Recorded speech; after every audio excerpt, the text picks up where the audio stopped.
If you've been loyal to one company for over a decade and you're still not making six figures, you're not alone. In this video, we're going to talk about why working at one company for too long or a number of years could be holding you back and keeping you from achieving the wealth that you deserve. And you know the drill. Before we dive in, please hit that subscribe button as well as that notification bell so that you can be informed every time I post a new video regarding financial freedom, money mindset tips, as well as inspirational tips from time to time.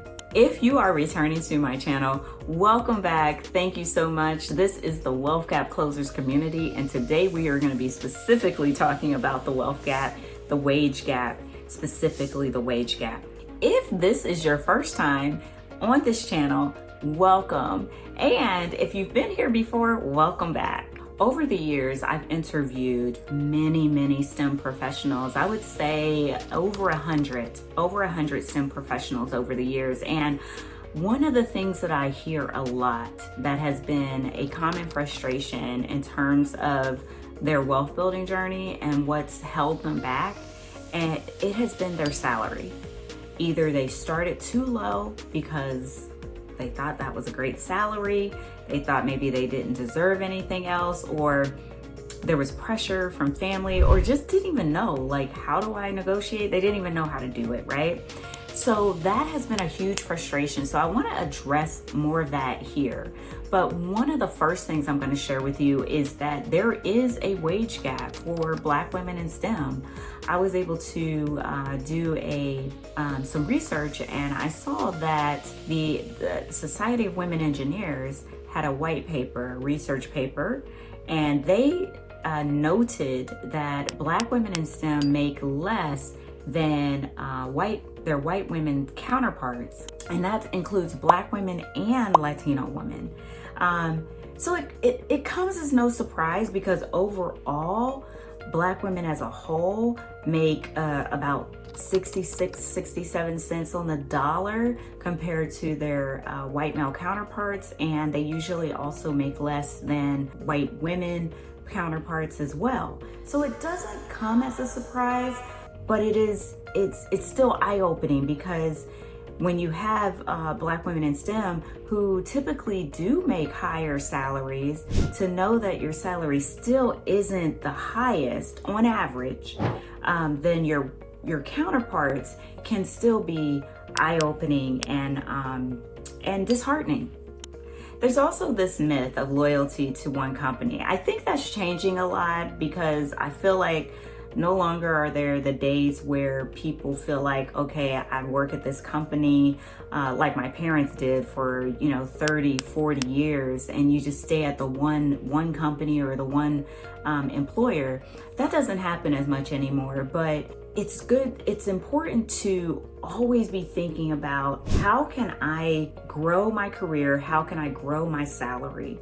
And so that leads me into why it's important to grow your salary as well as to negotiate. Recently, I was reading a post in a Facebook group where a woman said, "Hey, I'm a STEM professional. What is it? What's going on? I've been here for 14 years. I'm in IT, and I have not hit six figures yet. What's happening?"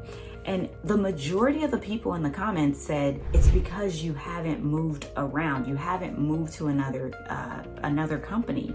So statistically speaking, the majority of people get their break, or they get an income increase when they go to another company, and it could be about 20% increase. Whereas if you stay at your same company, you're looking at keeping up, or maybe with inflation.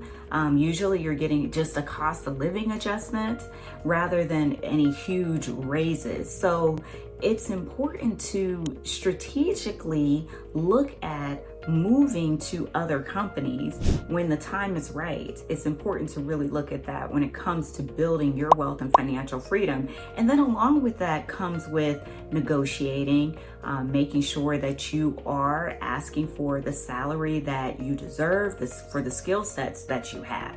There's also the impact of lifestyle creep. So There's so many people that tell me, oh my gosh, I'm making good money. Supposedly I got a raise this year, but I didn't feel it.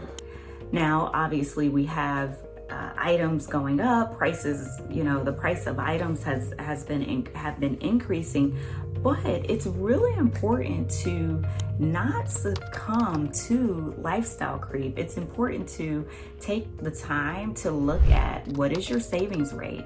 What is your spending rate? Are you saving enough?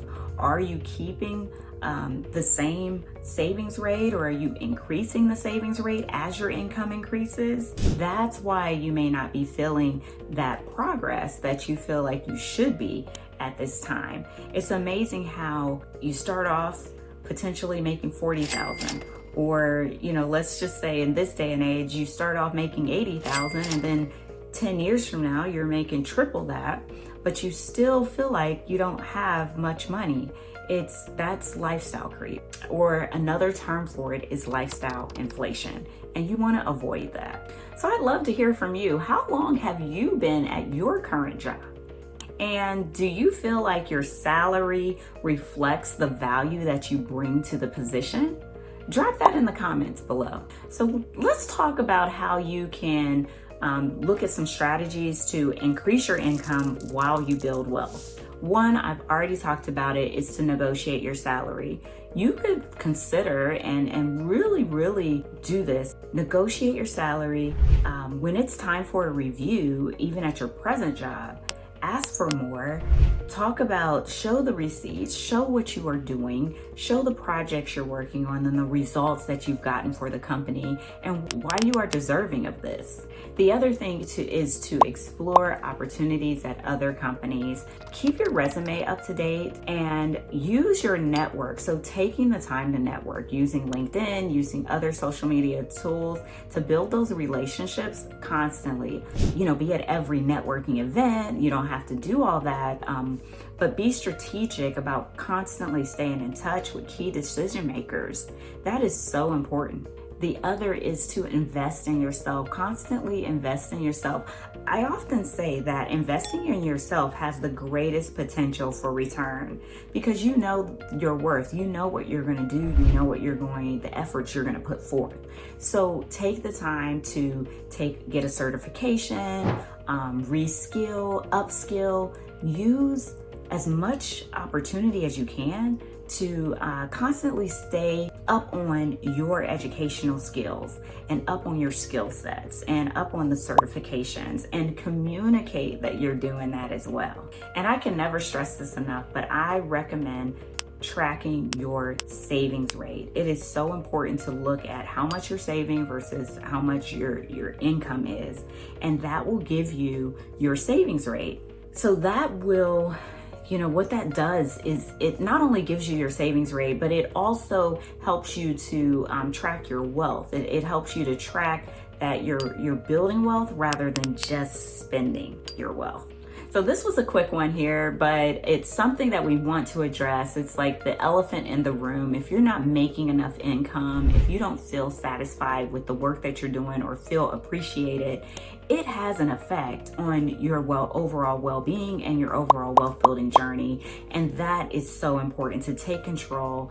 And if you are that person and you feel like, wow, I've already gotten a late start and I've been at this company, I've been loyal to them, but they're not paying me what I'm worth, then this is the time to be honest with yourself.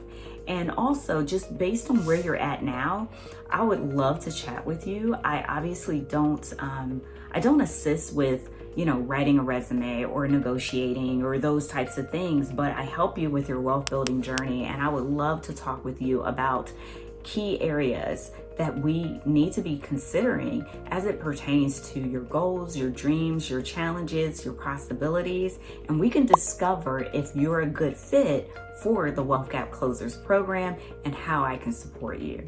Thanks for making it this far in this video and taking the time to watch.